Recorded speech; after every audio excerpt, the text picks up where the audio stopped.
क्या होगा अगर ये मान लिया जाए कि किसी भी इंसान का जन्म लेना ही इस बात का सबसे बड़ा सबूत है कि वो आध्यात्मिक रूप से एक बहुत बड़े इम्तिहान में फेल हो चुका है।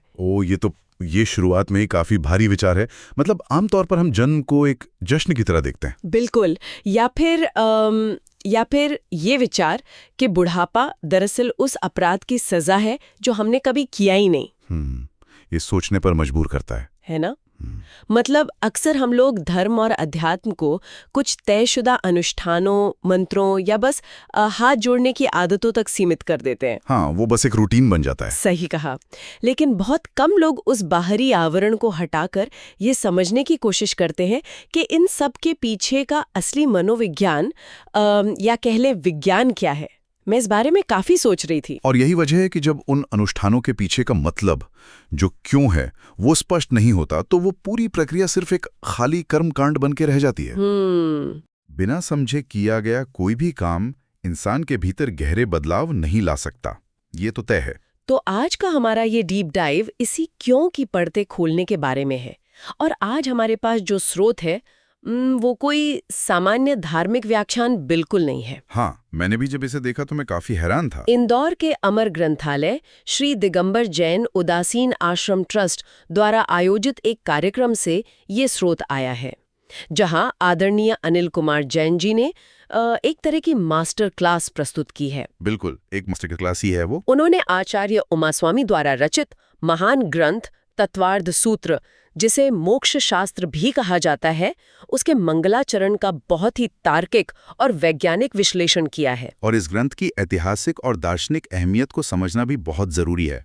मतलब जैन दर्शन में तत्वार्थ सूत्र वो पहला ग्रंथ है जिसे संस्कृत भाषा में लिखा गया। अच्छा, पहला? हाँ, इससे पहले का लगभग सारा साहित्य प्राकृत भाषा में मौजूद था। स्रोत में इसे समझाने के लिए एक बहुत ही सुंदर रूपक का इस्तेमाल किया गया है। वो गंगा यमुना वाला। बिल्कुल, जैसे गंगा और यमुना नदियां अलग अलग दिशाओं से बहते हुए प्रयागराज में आकर एक हो जाती हैं। हाँ। और एक संगम बनाती हैं। ठीक। वैसे ही ये ग्रंथ जैन दर्शन के प्रथम और द्वितीय श्रुत स्कंद का एक अद्भुत संगम है। अगर हम इन भारी शब्दों को, मतलब ये प्रथम और द्वितीय श्रुत स्कंद, इसे थोड़ा डिकोड करें तो इसका सीधा सा मतलब क्या है? मैं थोड़ा आसान भाषा में समझना चाह रही हूँ। हाँ, इसे ऐसे समझ सकते हैं कि प्राचीन जैन साहित्य के दो बहुत बड़े और अलग अलग स्तंभ हैं। ओके। एक तरफ धौला जैसे महाग्रंथ है जो ब्रह्मांड की संरचना और कर्मों के बहुत ही गहरे और जटिल गणित को समझाते हैं। और दूसरी तरफ कुंद स्वामी का साहित्य है जो पूरी तरह से आत्मा के शुद्ध दर्शन और आध्यात्मिकता पर केंद्रित है। तत्वार्थ सूत्र इन दोनों अलग अलग धाराओं को, यानी कर्मों का गणित और आत्मा का दर्शन, इन दोनों को एक जगह लाके मिला देता है। क्या बात है। और इस ग्रंथ की जो शुरुआत है, मतलब इसका जो मंगलाचरण है, वहीं से सबसे दिलचस्प बात सामने आती है। हाँ, वो नमस्कार वाला हिस्सा। बिल्कुल। आमतौर पर किसी भी बड़े काम या ग्रंथ की शुरुआत में किसी विशिष्ट व्यक्ति, किसी देवता या किसी अवतार का नाम लेकर उन्हें नमस्कार किया जाता है। सही बात है, यही तो परंपरा है। लेकिन इस ग्रंथ के मंगलाचरण में किसी का नाम नहीं है, वहां केवल गुणों को नमस्कार किया गया है। ये बिल्कुल ऐसा है जैसे किसी सर्वोच्च पद के लिए एक बहुत ही सख्त जॉब इंटरव्यू की चेकलिस्ट तैयार कर दी गई हो। हाँ, ये बहुत अच्छा एनालॉजी है ना? जब तक वे क्राइटेरिया पूरे नहीं होते, वो पद किसी को नहीं मिल सकता, चाहे उसका नाम कुछ भी हो। ये तुलना उस मंगलाचरण के मूल भाव को बहुत सटीकता से पकड़ती है। स्रोत के अनुसार किसी को भी पूजनीय मानने या आप्त कहलाने के लिए, आप्त मतलब सर्वोच्च मार्गदर्शक, हाँ, उसके लिए 3 बहुत ही अनिवार्य शर्तें रखी गई हैं। पहली शर्त है वीतरागी होना। एक सेकेंड, वीतरागी का मतलब सिर्फ इच्छाओं का ना होना है क्या? नहीं, वीतरागता का मतलब सिर्फ इच्छाओं का ना होना नहीं है। इंसान का दिमाग हर पल 2 ही दिशाओं में भागता है, या तो किसी चीज को पाने की लालसा जिसे राग कहते हैं, या किसी चीज से दूर भागने की नफरत यानी द्वेष। बिल्कुल। वीतरागी वो है जिसने इस पूरे पेंडुलम को ही रोक दिया है। उसके मन में किसी के प्रति न कोई विशेष लगाव है और न ही कोई दुश्मनी। वो एक पूर्ण और अडिग तटस्थता की स्थिति में है। समझ गए। और दूसरी और तीसरी शर्त क्या है उस चेकलिस्ट में? दूसरी शर्त है सर्वज्ञ होना। सर्वज्ञ का अर्थ है जो तीनों कालों मतलब भूत, वर्तमान और भविष्य हम और इस ब्रह्मांड के सभी पदार्थों और उनकी हर अवस्था को एक ही पल में जानता हो। बाप रे, ये तो बहुत बड़ा क्राइटेरिया ऐसा है। इसलिए जरूरी है क्योंकि अगर मार्गदर्शक का ज्ञान अधूरा होगा तो उसका दिया हुआ रास्ता भी किसी ना किसी मोड़ पर जाकर गलत साबित हो जाएगा ना। सेंस बनता है। और तीसरी शर्त है हितोपदेशी होना, यानी जो जीवों के वास्तविक भले के लिए उपदेश देता हो, और वो उपदेश भी बहुत नपातुला होना चाहिए ताकि सुनने वाले की समझ के अनुकूल हो। यहाँ मेरे दिमाग में एक तार्किक सवाल खड़ा होता है। हाँ, पूछिए। क्या ऐसा संभव है कि किसी मार्गदर्शक में इस चेकलिस्ट के कुछ गुण हों पर सारे ना हो? मतलब अगर कोई आंशिक रूप से इन शर्तों को पूरा करता है तो दर्शन में उसकी क्या जगह है? बहुत अच्छा सवाल है। स्रोत में इसका बहुत ही तार्किक विश्लेषण किया गया है। उदाहरण के लिए जैन दर्शन में सिद्ध भगवान की परिकल्पना को देखें। ओके। सिद्ध भगवान वीतरागी हैं। उन्होंने हर तरह के राग द्वेष को खत्म कर दिया है। वो सर्वज्ञ भी हैं, सब कुछ जानते हैं, लेकिन वे हितोपदेशी नहीं हैं। वे संसार के बंधनों से पूरी तरह मुक्त हो चुके हैं, इसलिए वे लौटकर उपदेश देने की क्रिया में शामिल नहीं होते। ओ, मतलब वो 2 शर्तें पूरी कर रहे हैं, तीसरी नहीं। बिल्कुल। दूसरी ओर अगर हम किसी सच्चे आचार्य या साधु को देखें तो वे वीतरागता के मार्ग पर चल रहे हैं। वे जीवों के भले के लिए उपदेश भी देते हैं, मतलब हितोपदेशी हैं। लेकिन वे अभी सर्वज्ञ नहीं हैं। सही पकड़ा, वे सर्वज्ञ नहीं हैं। तो इसका सीधा सा मतलब है कि सर्वोच्च आदर्श केवल वही हो सकता है जिसमें ये तीनों गुण एक साथ काम कर रहे हों। और इसके साथ ही एक और महत्वपूर्ण बात है, वो आदर्श 18 प्रकार के मानवीय दोषों से पूरी तरह मुक्त होना चाहिए। 18 दोष? जैसे कि इन दोषों में भूख, प्यास, भय, क्रोध, नींद जैसी चीजें शामिल हैं। इसका मनोविज्ञान यह है कि अगर किसी मार्गदर्शक को भूख लगती है या क्रोध आता है तो वो अपनी शारीरिक या भावनात्मक जरूरतों का गुलाम हो सकता है, और जो स्वयं गुलाम है वो दूसरों को पूर्ण मुक्ति का मार्ग कैसे दिखा सकता है? बिल्कुल। इसलिए जैन दर्शन किसी व्यक्ति विशेष के शरीर की पूजा नहीं करता, वो केवल इन सर्वोच्च गुणों की पूजा करता है। यार, यहीं से एक बहुत ही गहरा विरोधाभास सामने आता है। मतलब मैं सोच रही थी कि इंसान मंदिरों में जाता है और अक्सर अपने साथ अपनी इच्छाओं की एक लंबी लिस्ट लेकर जाता है। हाँ, वो तो है। लेकिन जिसके सामने वो खड़ा है वो तो पूरी तरह से वीतरागी है। मतलब हम एक ऐसे आदर्श के सामने अपनी भौतिक मांगे रख रहे हैं जिसने खुद हर तरह की इच्छा को त्याग दिया है। ये अमानवीय मनोविज्ञान की सबसे बड़ी विडंबना है। समंत भद्र स्वामी के स्वयंभू स्तोत्र का एक बहुत ही सटीक संदर्भ स्रोत में दिया गया है। क्या कहता है वो संदर्भ? दुनिया में जो लोग भी तपस्या करते हैं, घंटों पूजा पाठ या कठिन अनुष्ठान करते हैं, उनके अवचेतन मन में आमतौर पर 3 ही छिपे हुए इरादे काम कर रहे होते हैं। अच्छा, कौन कौन से? पहला है अपत्य, यानी पुत्र या संतान प्राप्ति की इच्छा। इंसान ऊपर से कितनी भी निस्वार्थ भक्ति का दावा करे, अंदर कहीं ना कहीं ये जैविक चाहत छिपी होती है। बायोलॉजिकल नीड कह सकते हैं। दूसरा है वित्त, यानी धन, वैभव और संसार में एक बड़ा रुतबा पाने की लालसा। और तीसरा, जो आध्यात्मिक दिखने वाले लोगों में सबसे आम है, वो है उत्तर लोक तृष्णा। उत्तर लोक तृष्णा मतलब अपने अगले जन्म को सुरक्षित करने की इच्छा, है ना? बिल्कुल। लेकिन एक पल के लिए सोचिए, मेरा यहाँ थोड़ा सा पुशबैक है। अगर कोई इंसान अपने अगले जन्म को बेहतर बनाने के लिए इस जन्म में अच्छे काम कर रहा है, दान दे रहा है, तपस्या कर रहा है, तो इसमें बुराई क्या है? मतलब ये तो भविष्य की एक समझदारी भरी प्लानिंग लगती है ना मुझे। सामान्य सामाजिक नजरिया तो यही कहता है कि यह एक अच्छी प्लानिंग है, लेकिन शुद्ध आध्यात्मिक दर्शन इसे एक बहुत बड़ी भूल मानता है। भूल? कैसे? क्योंकि इस दर्शन का असली उद्देश्य पुनर्जन्म को सुधारना या उसे आरामदायक बनाना नहीं है। इसका अंतिम लक्ष्य पुनर्जन्म को जड़ से खत्म करना है। स्रोत में जन्म के 3 प्रकार बताए गए हैं: उपपाद, गर्भ और समूर्छन। थोड़ा संक्षेप में बताएंगे तीनों प्रकारों का क्या अर्थ है? हाँ। गर्भ जन्म तो वो है जिससे इंसान और जानवर पैदा होते हैं। समूर्छन जन्म बिना माता पिता के आसपास के वातावरण से सूक्ष्म जीवों के पैदा होने को कहते हैं। ओके। और उपपाद जन्म देवों या नारकियों, मतलब स्वर्ग या नर्क के जीवों का अचानक एक विशेष स्थान पर प्रकट होना है। दर्शन यह स्पष्ट करता है कि जन्म का प्रकार चाहे जो भी हो, हाँ, चाहे कोई स्वर्ग में देवता बन के ही क्यों ना पैदा हो रहा हो, जन्म लेना ही इस बात का अकाट्य प्रमाण है कि उस जीव के कर्म अभी बाकी हैं, वो अभी मुक्त नहीं हुआ है। ओह, मतलब ये है कि अगर कोई लोहे की जंजीर को तोड़कर सोने की जंजीर से बंधने की प्रार्थना कर रहा है तो वो आखिरकार बंधा हुआ ही है।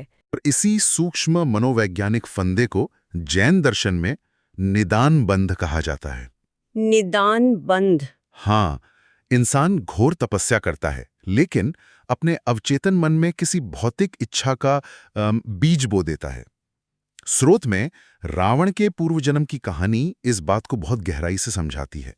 अरे हाँ, रावण की वो कहानी इस निदान बंध का एक बिल्कुल सटीक उदाहरण है। रावण अपने एक पूर्व जन्म में एक मुनि था और बहुत ही कठोर तपस्या कर रहा था। उसकी साधना का स्तर इतना ऊंचा था कि वो उसी जन्म में अपने सारे कर्म काटकर मोक्ष प्राप्त कर सकता था। मतलब वो ऑलमोस्ट फिनिश लाइन पर था। बिल्कुल। लेकिन एक दिन ध्यान के दौरान उसने आसमान से विद्याधरों को, मतलब अलौकिक शक्तियों वाले देवों को, उनके अद्भुत वैभव के साथ गुजरते देखा। बस उसी पल मुनि के मन में एक क्षणिक इच्छा पैदा हो गई कि मेरे इतने कठोर तप के प्रभाव से मुझे भी ऐसा ही असीमित वैभव मिलना चाहिए। सिर्फ एक छोटी सी इच्छा और पूरी तपस्या की दिशा ही बदल गई। आचार्य रविशेन कहते हैं कि अगर वो एक इच्छा पैदा ना होती तो कहानी कुछ और ही होती। उस मुनि ने अपनी अनंत काल की आजादी का सौदा एक अस्थायी भौतिक वैभव से कर लिया। कितनी बड़ी ट्रेजेडी है ये। तपस्या के फल से प्रकृति ने उसे वो शक्ति दे दी, वो रावण बना, उसने त्रिलोक जीता, लेकिन मोक्ष का मार्ग हमेशा के लिए छिन गया। जब मन में कोई सांसारिक इच्छा होती है तो संचित पुण्य उस इच्छा को पूरा करने के साधन जुटाने लगता है, और इस प्रक्रिया में जीव संसार के चक्रव्यूह में और भी गहराई तक फंसता चला जाता है। यार, कर्मों की इस पूरी व्यवस्था को समझने के बाद जन्म और मृत्यु को देखने का हमारा नजरिया भी पूरी तरह से पलट जाता है। कैसे? मतलब आधुनिक समाज में हम लोग जन्म का जश्न मनाते हैं, जन्मदिन पे बड़ी बड़ी पार्टियां होती हैं, लेकिन इस स्रोत में जन्म को लेकर जो विचार सामने रखा गया है वो हमें बेचैन कर सकता है। श्रोता इसी बात पर तो सवाल उठाता है कि इंसान को अपने जन्म से इतना लगाव क्यों है। इसी संदर्भ में जज एस.के. जैन का एक बहुत ही गहरा विचार साझा किया गया है। हाँ, मैंने पढ़ा वो। उन्होंने कहा था कि बुढ़ापा उस अपराध की सजा है जो हमने किया ही नहीं। उफ, बुढ़ापा उस अपराध की सजा है जो हमने किया ही नहीं। इस एक पंक्ति में पूरा दर्शन छिपा है। क्योंकि वो अपराध दरअसल जन्म लेना ही है। ये एक सीधा सा कार्य कारण सिद्धांत है, मतलब कॉज एंड इफेक्ट। बिल्कुल। अगर जन्म ही नहीं होता तो शरीर बूढ़ा नहीं होता, उसमें बीमारियां नहीं आती और मृत्यु का वो खौफनाक डर कभी पैदा ही नहीं होता। दर्शन स्थापित करता है कि जन्म दरअसल एक मरण के बाद दूसरे मरण की तैयारी का ही दूसरा नाम है। इंसान जन्म के जश्न में डूब जाता है, लेकिन उसी प्रक्रिया के दूसरे अनिवार्य हिस्से यानी मृत्यु से आतंकित रहता है। तो अगर जन्म ही सबसे बड़ा बंधन है और मृत्यु उसका अनिवार्य परिणाम है, तो एक समझदार व्यक्ति को मृत्यु का सामना किस तरह करना चाहिए? यहीं पर संलेखना या जिसे जोशिता मरण कहते हैं, उसका गहरा मनोविज्ञान सामने आता है। जोशिता मरण। हाँ, इसका मतलब मृत्यु से भागना या डरना नहीं है। इसका मतलब है मृत्यु के पल को पूरी जागरूकता और शांति के साथ एक मेहमान की तरह गले लगाना। स्वामी विवेकानंद का भी उदाहरण दिया गया है श्रुत में। अच्छा। कि वे मृत्यु का स्वागत जीवन रूपी अमृत का कलश लेकर करने की बात करते थे। जैसे किसी बहुत खास मेहमान के आने पर पूरे घर को सजाया जाता है, वैसे ही अपनी चेतना को पूरी तरह से शांत और स्थिर करके मृत्यु का सम्मान करना चाहिए। मृत्यु का सम्मान करने की इसी बात से मुझे श्रोत में दी गई राजा और सर्प की वो शानदार कहानी याद आ रही है। वो कहानी बहुत पावरफुल है ना? वो कहानी दिखाती है कि जब कोई मृत्यु को लेकर अपने मन से डर निकाल देता है तो उसका बाहरी दुनिया पर क्या असर पड़ता है। कल्पना कीजिए, एक राजा है, उसे एक भविष्य देखने वाले ने आकर बताया कि फला दिन एक निश्चित समय पर एक सांप आएगा, आपको डसेगा और उसी पल आपकी मृत्यु हो जाएगी। कोई भी इंसान सुन ले तो? हाँ, मतलब सामान्य मनोविज्ञान क्या कहता है? कोई भी इंसान आतंकित हो जाएगा, अपने सुरक्षा बढ़ा देगा या उस सांप को देखते ही मार डालने का आदेश दे देगा। मृत्यु का डर हमेशा आक्रामकता या भागने की प्रवृत्ति ही पैदा करता है। लेकिन उस राजा ने जो किया वो मनोविज्ञान का एक बिल्कुल अलग स्तर है। राजा को पता था कि वो सांप असल में उसके पूर्व जन्म का कोई शत्रु है जो अपनी नफरत और अपना बदला पूरा करने आ रहा है। राजा ने तलवारें नहीं निकलवाईं, उसने अपने कक्ष के रास्ते से लेकर उस सांप के बिल तक सुगंधित फूल बिछवा दिए। क्या बात है। जगह जगह केसर और मिश्री घुला हुआ मीठा दूध रखवा दिया और मधुर संगीत बजवाना शुरू कर दिया। और उस सांप के मनोविज्ञान पर इसका क्या असर हुआ, जो पूरे क्रोध में उबलता हुआ बदला लेने निकला था? जैसे वो सांप अपने बिल से बाहर आता है, उसे खुशबू मिलती है, संगीत सुनाई देता है, वो मीठा दूध पीता है और अचानक उसके भीतर उबल रहा सारा क्रोध, सारा बैर शांत हो जाता है। वो अपना बदला भूलकर वापस लौट जाता है। ये सिर्फ एक प्राचीन कहानी नहीं है। बिल्कुल नहीं, ये आज के समाज के लिए एक बहुत बड़ी मनोवैज्ञानिक तकनीक है। जब सामने वाला पूरी तरह से क्रोध में हो, अपना अहंकार दिखा रहा हो, तो अक्सर लोग पलटकर वार करते हैं। लेकिन अगर उस क्रोध के जवाब में उसे एक गिलास ठंडा पानी पिला दिया जाए या शांति से उसकी बात सुन ली जाए, तो वो आक्रामकता खुद ब खुद पिघल जाती है। क्रोध को पी जाना दरअसल अहंकार को मारने की पहली सीढ़ी है। स्रोत में इसी बात को बहुत खूबसूरती से समझाया गया है कि जब किसी इंसान को गुस्सा आता है और उसका हाथ किसी को मारने के लिए हवा में उठ जाता है, तो उस उठे हुए हाथ को वापस अपनी जेब में डाल लेना दुनिया का सबसे मुश्किल काम है। सही बात है। किसी कमजोर पर अपना क्रोध निकाल देना बहुत आसान है, लेकिन उस क्षण में खुद को रोक लेना, अपने हाथ को वापस खींच लेना ही सबसे बड़ी तपस्या है। और यहीं से ये चर्चा एक बहुत ही तार्किक मोड़ पर पहुंचती है।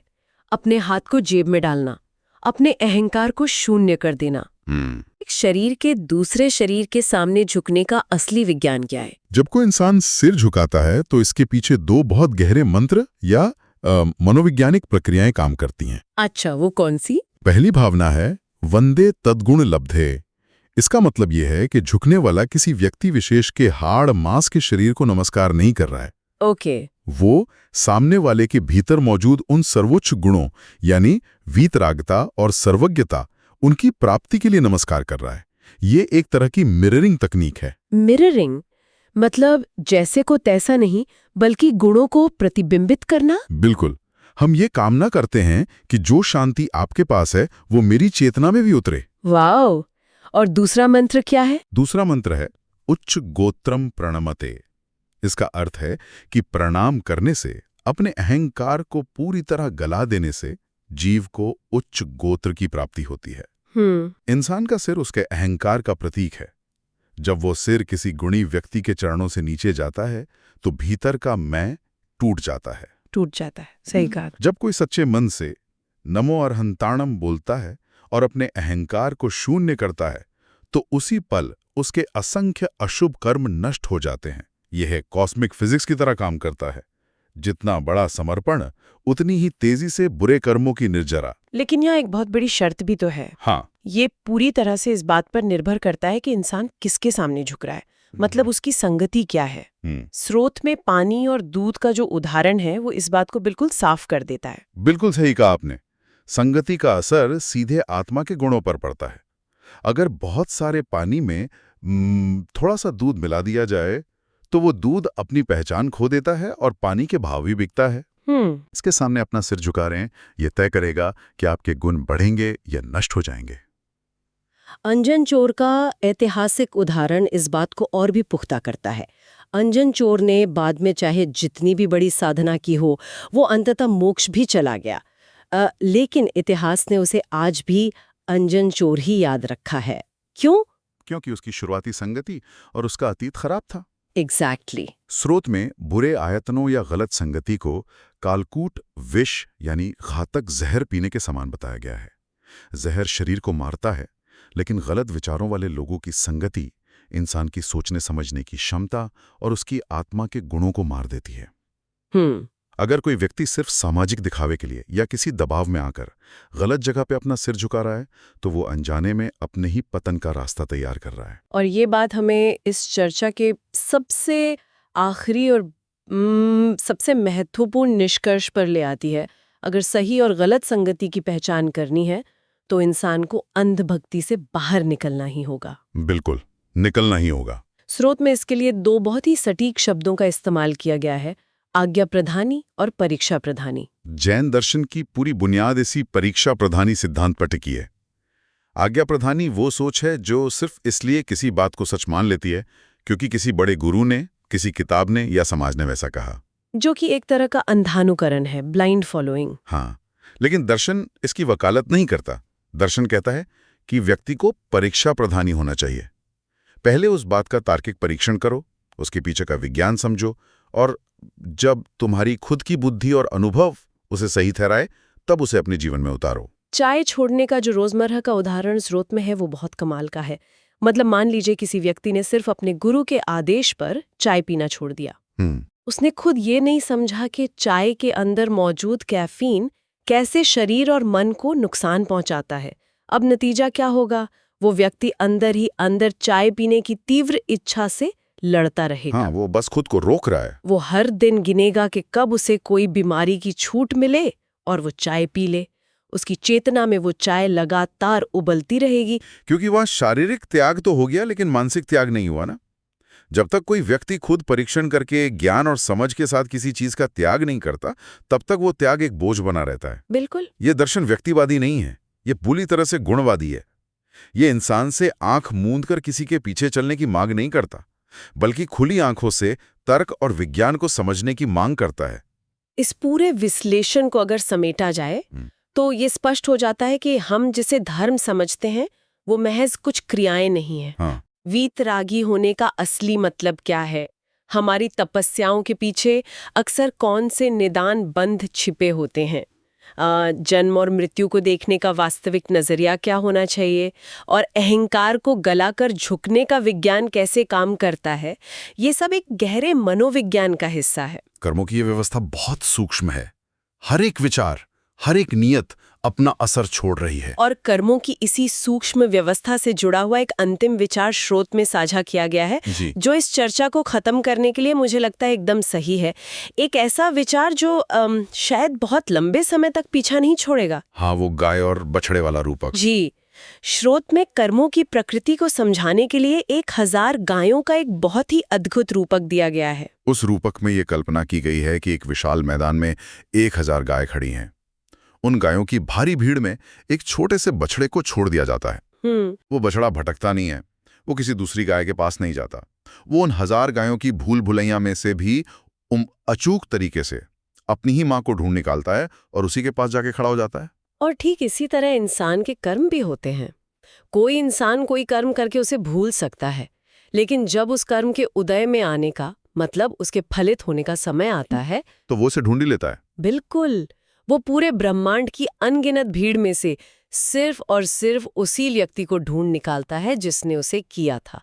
वो कर्म किसी और के पास नहीं भटकेगा। ये बहुत ही डराने वाला भी है और बहुत न्यायपूर्ण भी है ना? तो आज इसी पल रोजमर्रा की जिंदगी में उलझते हुए जब कोई बेवजह किसी पर क्रोध कर रहा है, कोई छोटी सी ईर्ष्या पाल रहा है या अपने अहंकार में किसी का अपमान कर रहा है, तो क्या पता अनजाने में ऐसे कितने बछड़ों को, ऐसे कितने कर्मों को जन्म दिया जा रहा है जो आज शायद महसूस भी ना हो, जिन्हें कल भुला दिया जाए। लेकिन सालों बाद जब उस कृत्य की स्मृति भी मिट चुकी होगी, तब वो अचूक तरीके से ढूंढ कर सामने खड़े हो जाएंगे। ये सिर्फ एक दर्शन नहीं है, ये अस्तित्व का सबसे कड़ा नियम है। इस पर जरूर विचार कीजिएगा।